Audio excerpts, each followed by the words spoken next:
Welcome, everybody.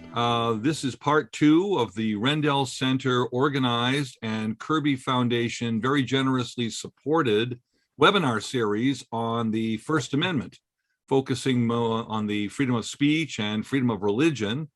The recordings for these 4 sessions, this is session 2 with Dr. Keith Whittington of Princeton University. Those recordings will be up for viewing in January, and we look forward to seeing them. I just wanted to say for a couple of minutes, every time I go to the paper, I realize how incredibly relevant this series is. There are so many free speech issues and free speech related issues that you see in the news on a daily basis. Last spring, we were talking about the cheerleader case, and we were looking forward to one of the big cases that are coming before the court this year, the Maine school tuition religion case. There's been a lot of discussion about the issue of the shadow docket and the signaling by some of the members of the court, apparently, that they would like the Smith ruling dealing with free exercise of religion changed or eliminated. And when I see the Rittenhouse trial coverage, I'm looking at it too from the other side of the equation. That's a Black Lives Matter protest that is underway, where Kyle Rittenhouse is appearing with his weapon. You're watching all of the trials and discussion and congressional investigating committee dealing with the January 6th event, however you want to categorize it. It certainly is free speech or something even beyond that. And then those of you who are down south are aware of what's happening in Florida. I'm thinking maybe something was going on in Texas as well. The governor is trying to prevent any kind of discussion by university professors about issues that contradict what they're doing, specifically the voting rights law in Florida and the Voting Rights Act. We have the issue of the whistleblower for Facebook. And we have a lot of discussion about whether or not to restrict social media online and where the votes are on the Supreme Court. So it is a complete, endless kind of discussion about the nature of the First Amendment in the 21st century. And with that broad topic, I can think of no one who I respect more, who I learn from, and whose books I use in my classes to teach from than Professor Keith Whittington, the William Nelson Cromwell Professor of Politics at Princeton University. One of the important things that Dr. Whittington is doing now is he has helped to found and is chairing the Academic Freedom Alliance, which he mentioned earlier in our brief discussion. And this advocates for professors around the country in colleges and universities who are facing free speech and freedom of thought attacks and challenges at their institutions. His formal topic of for teaching are constitutional law, constitutional history, American constitutional history, politics and law, and American political thought. And I would urge you to look him up online. You can find his course syllabi, which I have done and I have learned from. And he's not like other professors who use the same syllabus year after year after year, some of them updating it, some of them maybe not changing it as much. You will see that every year he is either reinventing his courses or he's creating entirely new courses, which is very impressive to me. Keith has been a visiting professor at Harvard Law School, Georgetown Law Center, and the University of Texas School of Law. So the law schools are very impressed with what he's doing. He's a member of the American Academy of Arts and Sciences. And as he mentioned, he is serving on the Biden Presidential Commission on the Supreme Court of the United States with their report dealing with whether or not to reform the Supreme Court and the judiciary, being eagerly awaited by all of us in this profession.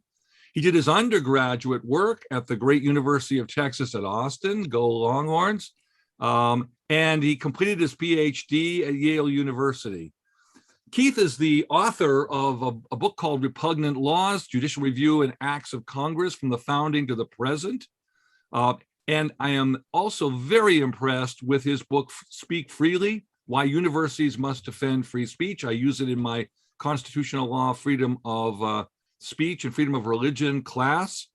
And having decided with all that is happening to the Supreme Court and the commission that Professor Whittington is serving on, I am going to return to the teaching of basic American constitutional law, the institutions. And I've surveyed all of the case books, and not surprisingly, came to the conclusion that the best case book for my class was American Constitutionalism, written by Keith Whittington, Mark Graber, and Howard, I've missed his name. Gilman, thank you very much. This is so good that you can actually learn from it in your own teaching. That's the longest introduction I've ever given you, Keith, but it is richly deserved. It's always a pleasure to welcome you back. You're such a good friend of the Rendell Center and everything we do. We're very grateful for you to give us your time. I do appreciate it. And I guess since you plugged the American Constitutionalism casebook, I should note that there is a companion website that Oxford University Press maintains that they have very graciously made free. And so it's publicly accessible. And it has literally hundreds of additional case excerpts and other primary materials. They're edited and also with introductions to them. So a very helpful resource that I actually use a lot in my own teaching. A lot of the stuff we put up there actually is a function of the fact that I created it in order to include my own classes. So you're welcome to it, and you should feel free to dig around there because there's a lot of interesting historical material on American constitutionalism, including on the First Amendment. So I am really happy to be able to talk about these free speech issues. We can certainly range more widely over the course of our time together, but I thought I'd start at least by talking about the specific context of thinking about the First Amendment as it applies to educational campuses. There are some implications of this for thinking about university campuses in particular, but I thought I would focus more on primary and secondary school campuses. A lot of the basic principles are laid down in that context, but there are some interesting wrinkles of various sorts as you start extending it into the university context. But I thought the high school context might be more interesting to you as a starting point for thinking about how First Amendment law has been applied in that context. For much of the court's history, it didn't actually talk very much about the First Amendment at all. The court, the U.S. Supreme Court, had little to say about the First Amendment until the early 20th century. But for well over a century of the court's practice, it did not elaborate very much on what the meaning of the First Amendment might be. And when it began to elaborate on the meaning of the First Amendment, and the context was mostly about extreme political speech of various sorts that government officials wanted to suppress, anarchists, socialists, and the like in the early 20th century, and the court began to push back against that. The extent to which the court began to apply free speech principles to the specific context of schools is much more recent, with a lot of the doctrine, one, not being very well developed. So it's a relatively small number of cases that the Supreme Court's weighed in on, mostly left this to the development of lower courts. But even the cases where the Supreme Court's weighed in, almost all those cases have really occurred in the last 50 years or so. And so it's a relatively small set of law and relatively new. But the important starting point for that is the court did wind up eventually saying that the Constitution actually extends to the educational context, that the Constitution is relevant in schools.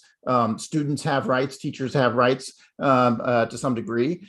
This was a bit of a change from how many people at least thought about these issues, where the Constitution was mostly seen as irrelevant for thinking about student rights, for example, in schools, especially First Amendment rights were thought of as being relatively minimal in the school context. But the court has begun to say, no, the Constitution actually does apply here, including the First Amendment.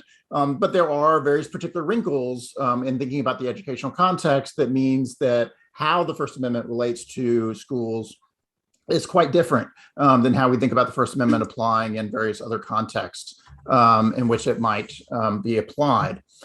One starting point for thinking about the specific situation of schools is to think about a broader conceptual category that is relevant for schools, but also is used for other kinds of analysis the court engages in thinking about the First Amendment as well, which is, say, government property more broadly.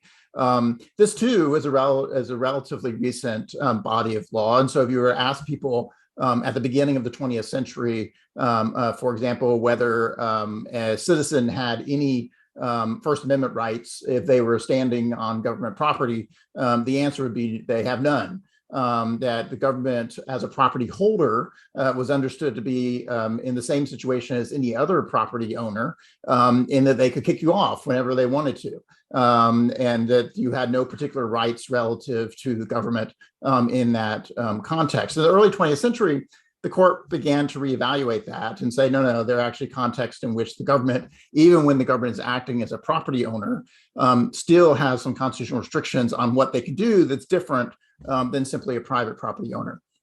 And the classic kind of example where this arose initially and where the court continues to say people have the broadest scope of rights is in the context of something like a public park. So what the court has characterized public parks as being is traditional places where people engage in free speech, and as a consequence, the government's interest in restricting speech in that space is relatively limited. And so people's First Amendment rights relative to the government as a property holder are relatively robust in a context that looks like a public park, for example. On the other hand, your rights when you're on government property, if the government property that we're talking about is, for example, a military base, are quite limited. And so your rights to walk onto a military base and exercise free speech are not very robust, and the government can quite easily throw you out. And so a starting point for the court thinking about government property in general, and this is going to have implications for schools in particular, is that different kinds of government property are different. They're used for different purposes. And likewise, the kind of constitutional rights people have when they are occupying that kind of government property are going to vary as well. And so we have to think about the specifics of the context when we're trying to figure out what kinds of rights people have in those contexts. Likewise, the court has framed this larger kind of government property analysis in terms of what it characterizes as a public forum. That is the kind of property that we're talking about, or the kind of space, and sometimes what we're talking about is metaphorical space rather than actual literal physical space. But is the kind of space we're talking about a kind of space in which people are traditionally understood to exercise free speech rights, or is this the kind of area where people traditionally do not have the power to exercise free speech, and as a consequence, does the government have a more expansive control to be able to shut down speech in those kinds of contexts? And we recognize the different kinds of spaces, including governmental spaces, are different from this perspective. So the court has characterized public forums as three different types in general.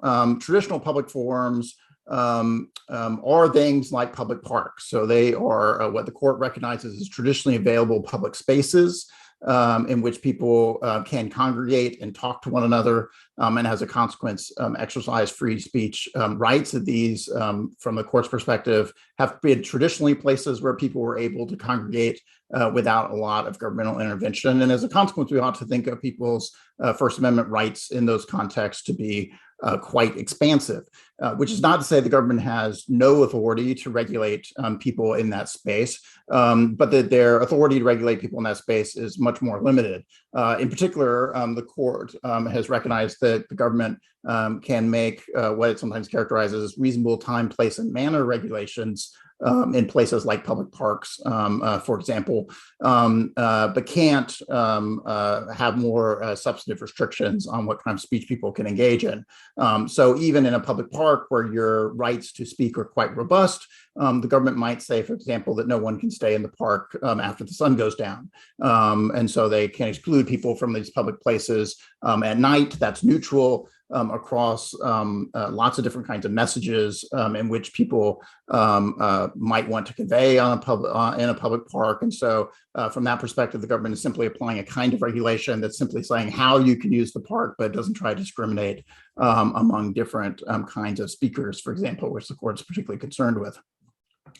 And then secondly, and similarly to a traditional public forum, are so-called designated public forums.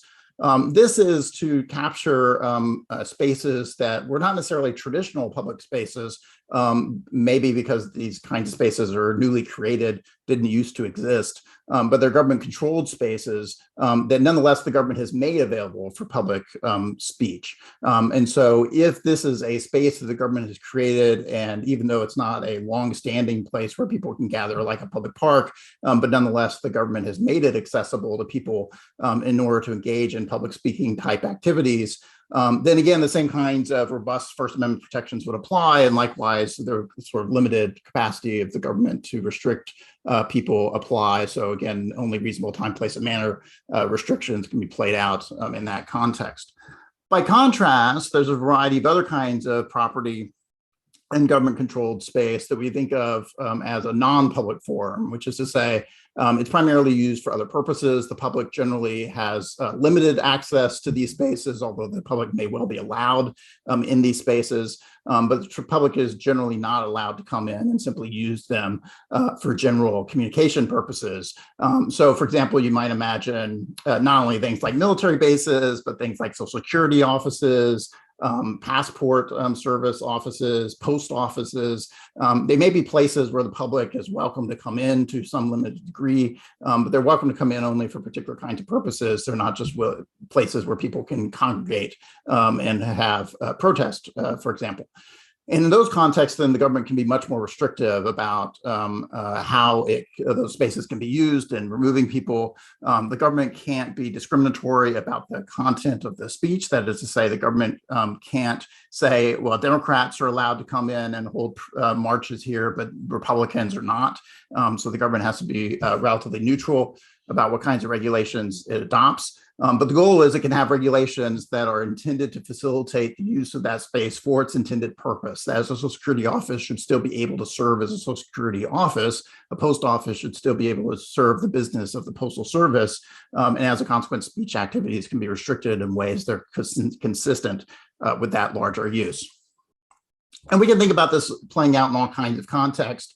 One nice kind of example is simply thinking about congressional committee chambers. And so congressional committees have public hearings. The public is invited in to those hearings. So it's accessible to the general public. But committee hearings are designed for particular kinds of purposes, and some kind of speech activities the public might want to engage in are inconsistent with the functioning of that kind of space. And so protesters who want to stand up and yell in the middle of a committee hearing might well be removed.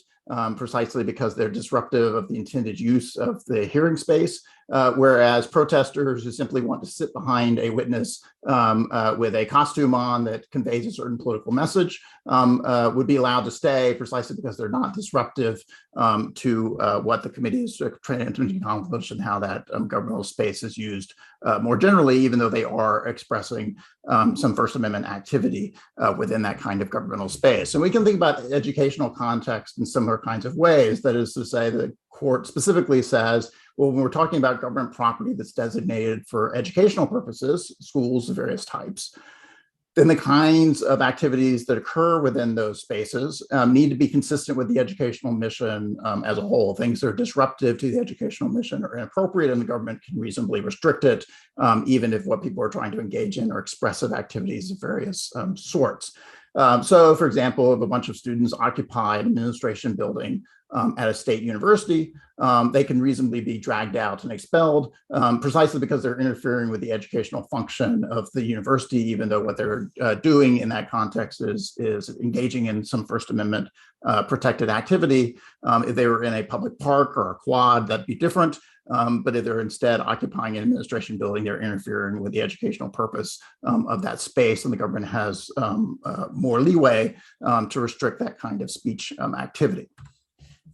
Well, that's true not only in the context of universities, but it's true in other kinds of governmental workplaces of various sorts, including government employees and regulating government employees of various sorts. So instead of thinking about university context, we might think about primary and secondary schools instead, and not only think about what kinds of speech rights the students might have or other members of the public might have in that context, but also think about what kinds of speech rights government employees have in that context. And so not only do students and members of the public occupy this kind of government property, but teachers are citizens too, but they are a specific kind of citizen in this context. That is to say, they're the employees of the state in this context. So what kind of speech rights do government employees have in that context? And again, the analysis is somewhat similar, which is to say that the court is very focused on the idea of what kind of speech might government employees engage in that is consistent with the operation of the workplace in general and accomplishing what it is the government's trying to accomplish in that particular location. And that speech right is going to vary quite a bit, although the court is actually not terribly clear on the scope of that variation. Again, a lot of that gets worked out at the lower courts. So, for example, if you're a university professor at a state university, your speech rights are relatively expansive, in part because the court has said that university professors are the kind of government employees that we expect to exercise a lot of speech rights and have a lot of discretion in what it is they say. On the other hand, if you're a police officer, your discretion of what kinds of things you can say on the job are quite a bit more limited. And so if you wanted to say things that are particularly offensive to the public in various ways, the government might quite reasonably say that's inconsistent with your job as a police officer and discipline you and potentially even terminate you from the police force as a consequence of exercising those speech rights, which you're perfectly free to do as a citizen, but you're not necessarily free to do as a government employee. And likewise, the same thing is true with public school teachers, for example, and especially when we're talking about public school teachers in the workplace, acting as public school teachers, their speech rights are quite limited, precisely because the government wants them to convey governmental speech rather than their own personal speech in that context.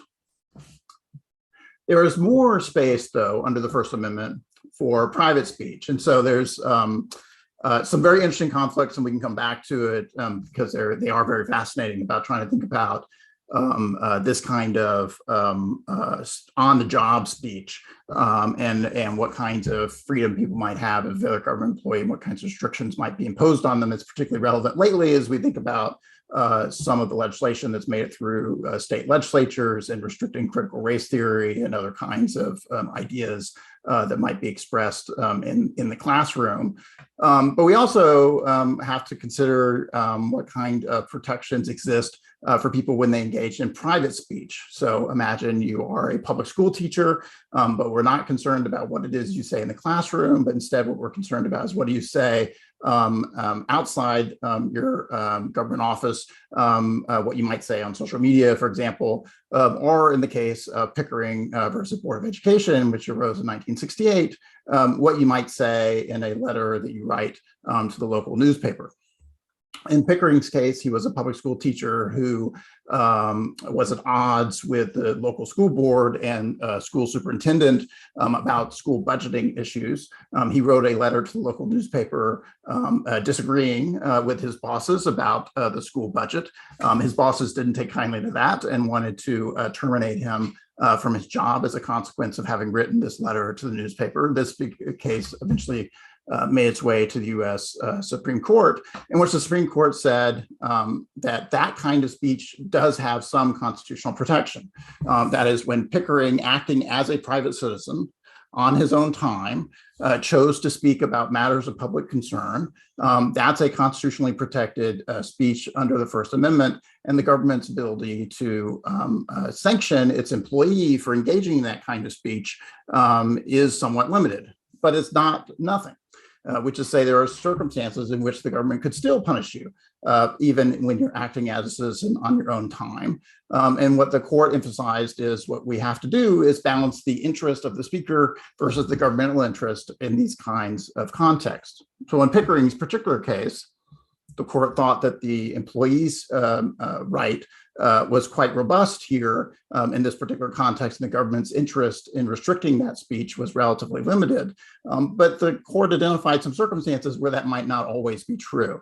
So it asked, for example, does the speech that the employee engaged in impair the harmony among coworkers? Does the speech undermine close working relationships on the job? Does the speech interfere with the normal operation of the enterprise in various ways? So you can imagine circumstances, for example, go back to the police officer example, where a police officer posts on social media all kinds of language that indicates that he's biased against some races, for example. And we might think, okay, well, he's engaged in private speech, and moreover, his private speech might even be political in some fashion. And so as a consequence, a particular constitutional interest to be protected. And yet we may nonetheless think that a police officer who engages in that kind of speech, even in his off hours, is interfering with his capacity to continue to do his job as a police officer going forward. So there are at least some circumstances where the court would say the government's interests here are expansive enough that it could result in discipline or even termination of a government employee,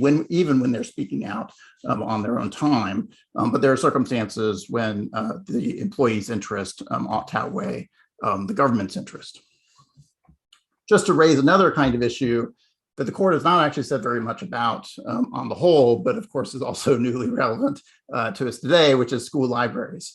And under what circumstances can the government, which includes, for example, the school board, but also potentially school officials of various sorts, remove books from school libraries? Here, what the court emphasized in the one case in which they've actually dealt with this issue is that the crucial question is the fact that students have a constitutional right to receive ideas.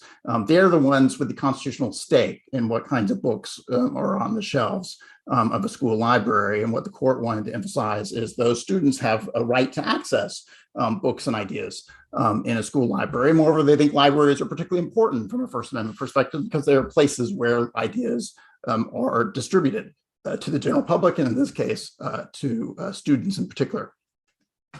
But at the same time, the government has substantial discretion about what goes in the library, precisely because the library only has so many books it can keep on the shelves. So it has to make some choices about which books go on the shelves. Moreover, there are particular purposes where you may be making assessments about what kinds of books are appropriate to put on those shelves. And so presumably the books that ought to be on the shelves of an elementary school library are quite different than the books that ought to be on the shelves of a university library, and some choices have to be made, and the government has some discretion in making those choices.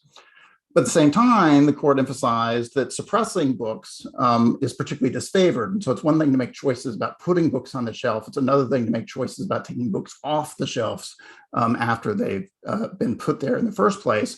And in particular, the court says that the government has a quite limited authority to suppress books when they're doing so for reasons of partisanship or ideology.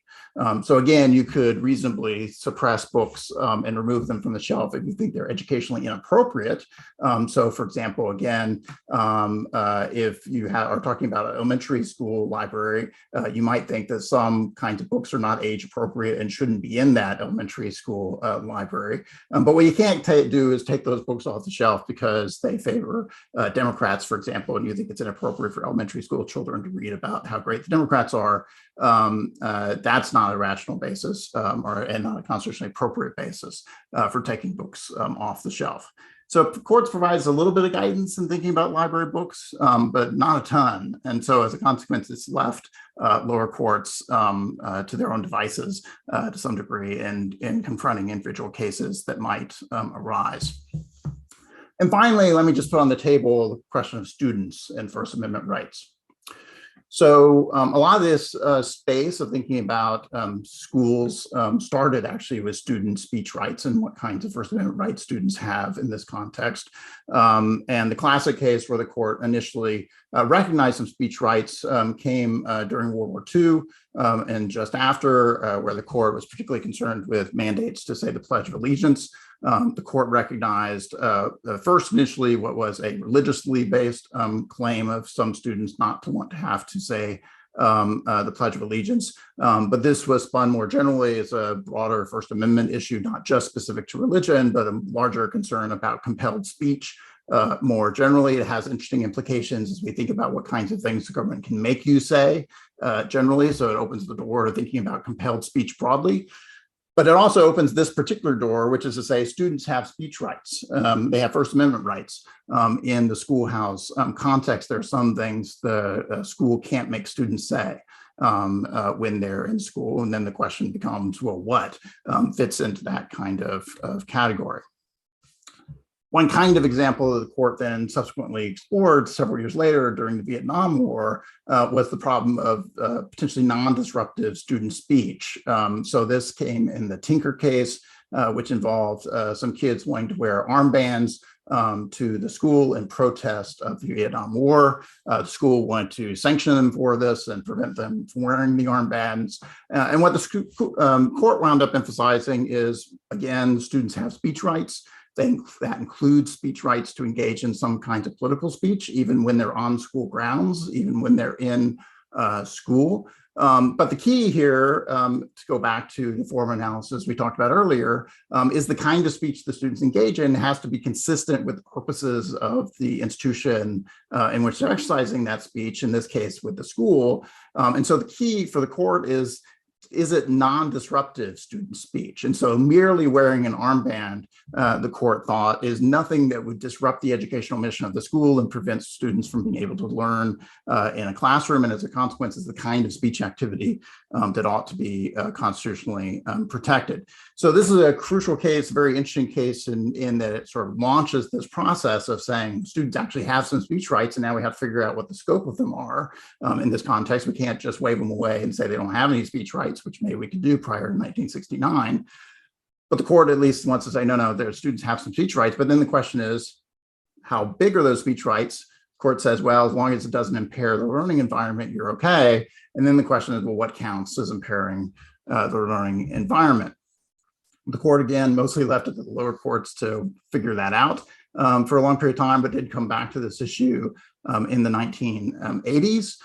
So two of the particularly significant cases where the court weighed in back again on this was the Fraser case and the Hazelwood School District case in the 1980s. In the Fraser case, the court emphasized that the government can regulate speech that is fundamentally inconsistent with school values. And so part of what the school is doing precisely ought to be trying to inculcate certain kinds of values in kids. And as a consequence, the school has some interest in suppressing speech that is hostile to those values in general. And we'll come back to that in a minute as to what ought to count within that category.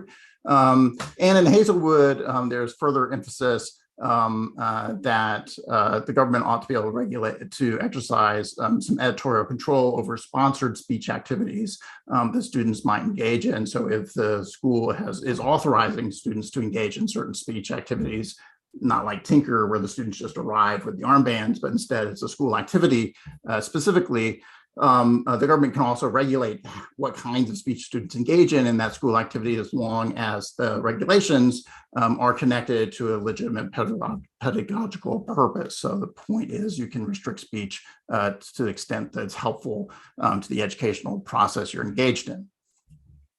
So that sets up cases like the Bong Hits for Jesus case. So Bong Hits for Jesus is interesting on a couple of dimensions. One is it pushes on this notion of can you regulate speech that might be contrary to the values the school is trying to instill in students more generally.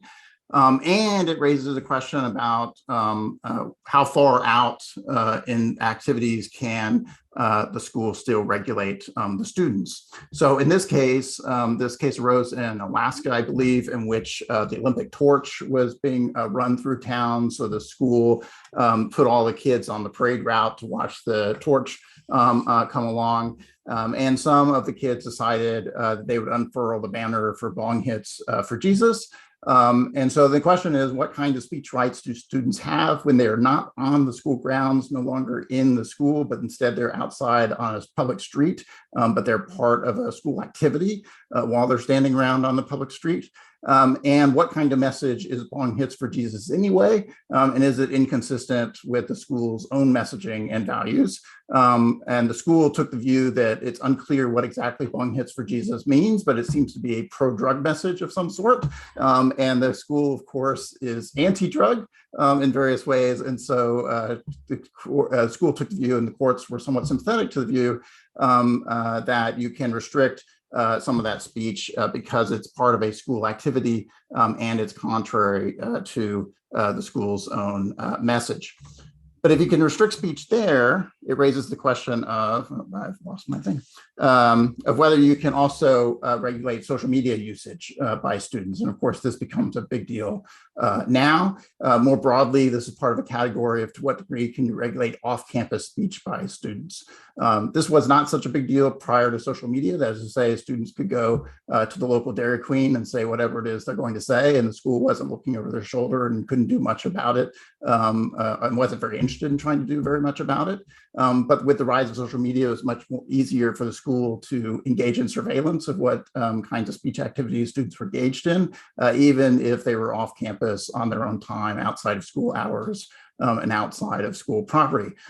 Lots of schools took the view they ought to be able to regulate that speech because they thought it had implications for the operation of the school itself. And some schools have gotten quite aggressive in regulating social media usage, which gives rise to the cheerleader case that came up last year, in which a cheerleader who was unhappy with her involvement in the cheerleading activity of the school took to social media to use some profanities about the nature of cheerleading activity at the school. The school took a dim view of that and wanted to restrict it, which raised the question of could students use profanity on their own social media accounts on their own time, talking about school activities. Should the school somehow be able to reach those kinds of activities?